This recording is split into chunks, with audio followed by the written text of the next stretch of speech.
This morning's guest could have been playing golf at Augusta National, but when he said no, Coastal Carolina University got a hole-in-one. Who is he? You'll meet him coming up next on Carolina People.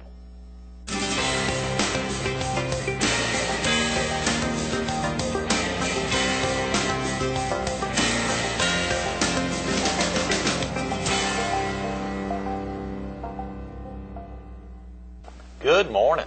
Welcome to Carolina People. This morning we're at Wheelwright Auditorium on the campus of Coastal Carolina University.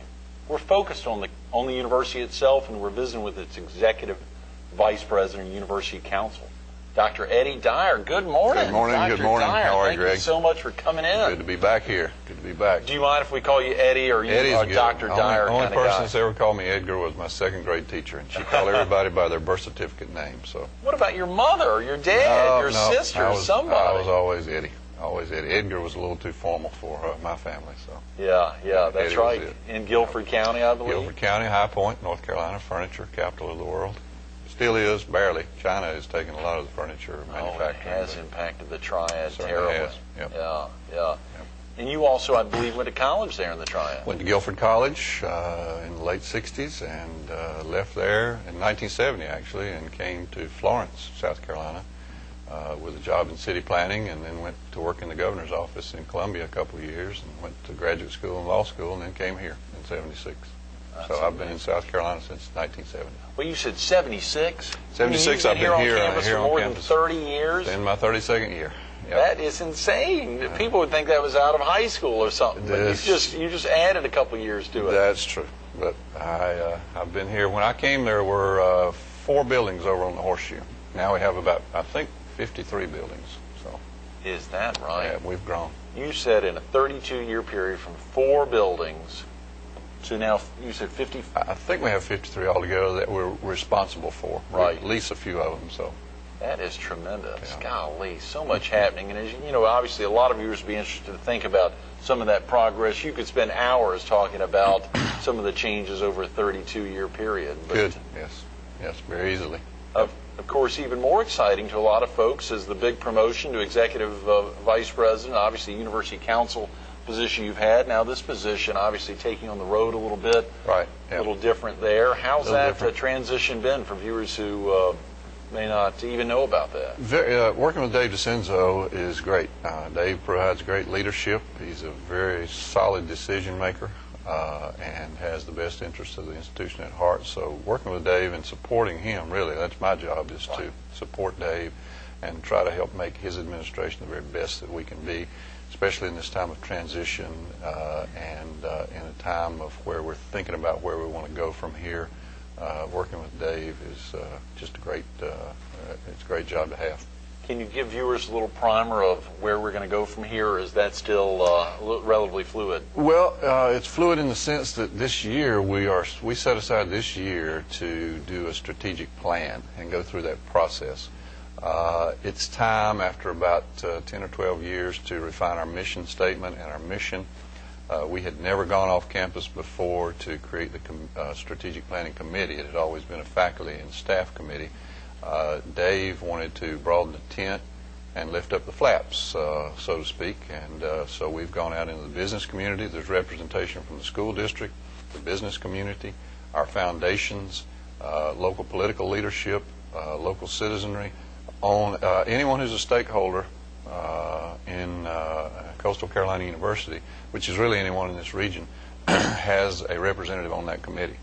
So we're looking for input from those who support us and those whom we try to support educationally by trying to lift all boats with the economy here, with the culture, entertainment here on campus, all of those things.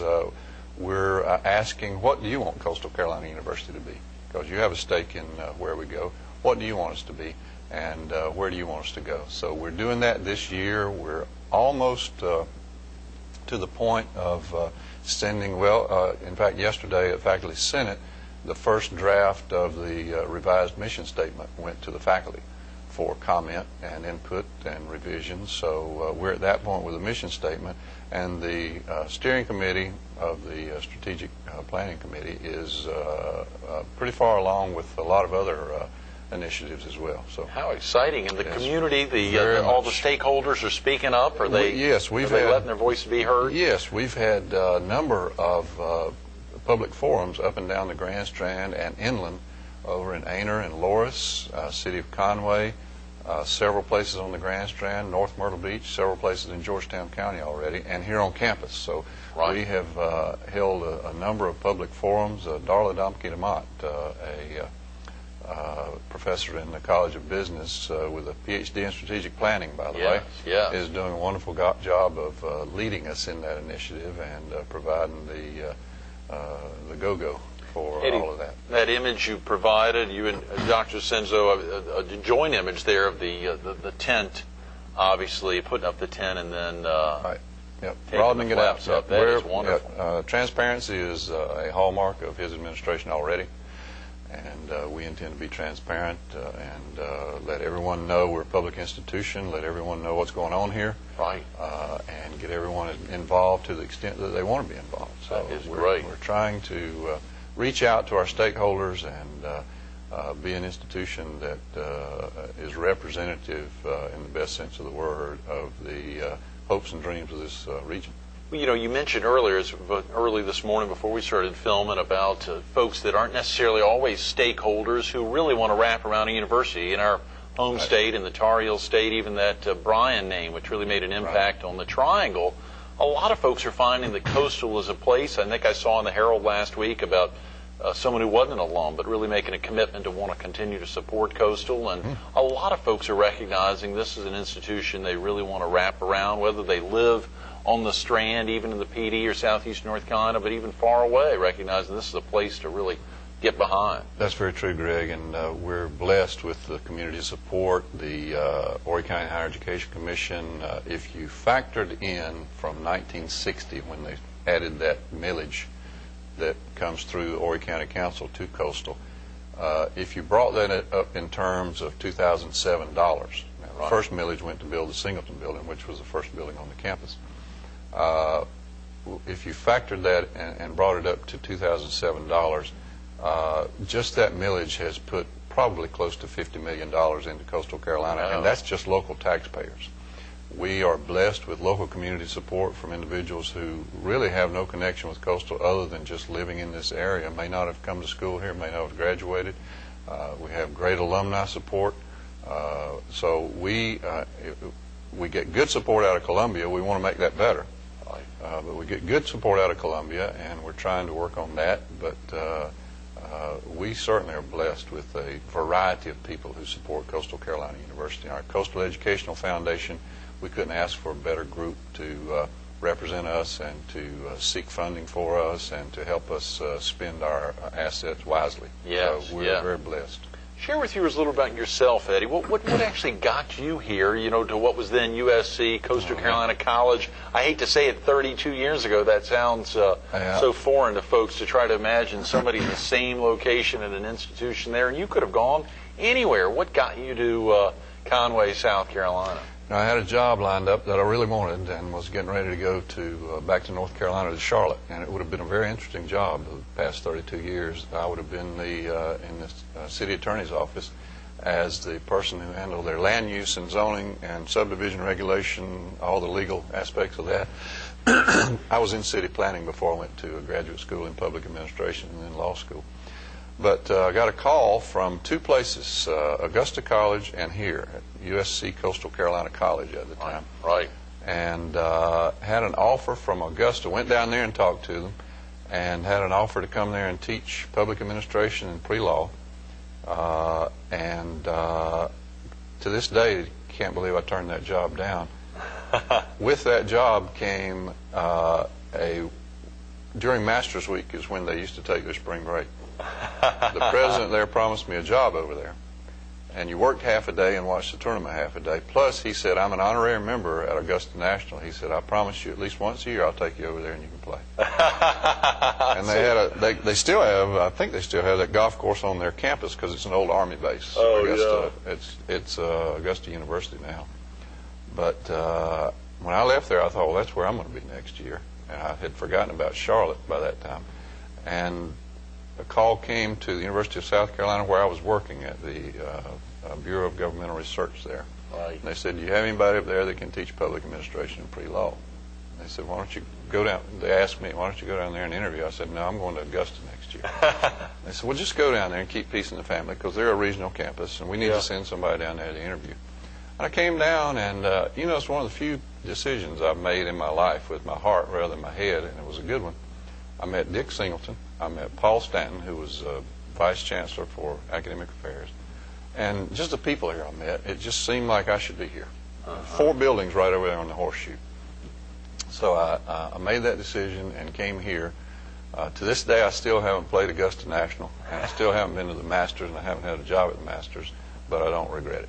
So it's been a great ride. It's been a great ride. Those are great words. Yeah. That is fantastic. And I think to honor that, even whether it's a former student or otherwise, I think I saw a professorship was recently set up in your name. Is that right?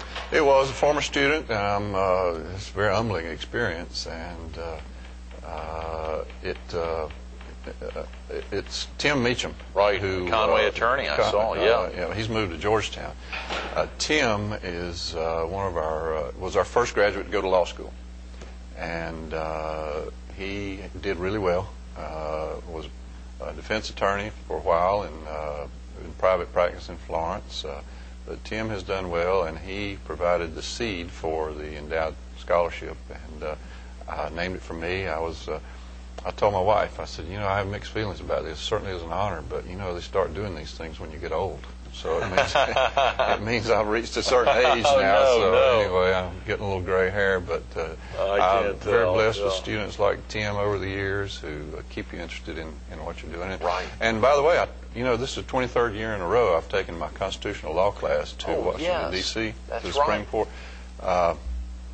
On Monday, March 26th, before we're going again, and we have reserved seating in the court before they start, the Chief Justice will call me up, and I will make a motion that day to admit Tim Meacham to the Supreme Court bar. Is that right? So, yeah, I've done that one time before, and I like to tell people I've been to the Supreme Court once, and they gave me everything I asked for, which was admitting a former student to the bar. So, but that's an exciting thing to do, and my students will be able to see that too. So, that is great. Well, we have seen folks. I've actually been up there, saw my father move the admission of another Duke Law professor at one time, Mel Shim, as they were co-chairing or sitting there. He has been teaching at Duke for a long time, I think.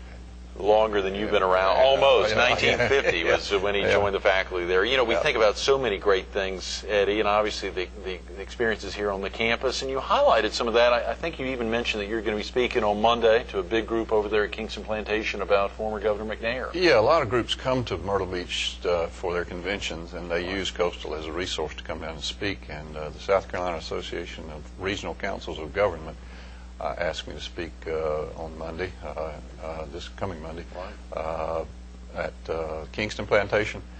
I think there's 350 people coming, but they asked me to speak on a great South Carolina leader, and I chose Governor Robert McNair for a couple of reasons. First of all, he's a great South Carolina leader. Yeah. Secondly, he, by executive order, created the regional councils of government, and I don't know how many of them know that these 40-some years or 40 years later. After he created it by executive order. So he's a great guy. I've been blessed to have some conversations with him over the years. Right. A great fellow, and he's in declining health right now, but our hearts and our prayers are with the family, and I'm looking forward to seeing a lot of good things about his administration because a lot of good things happened during his time. Absolutely.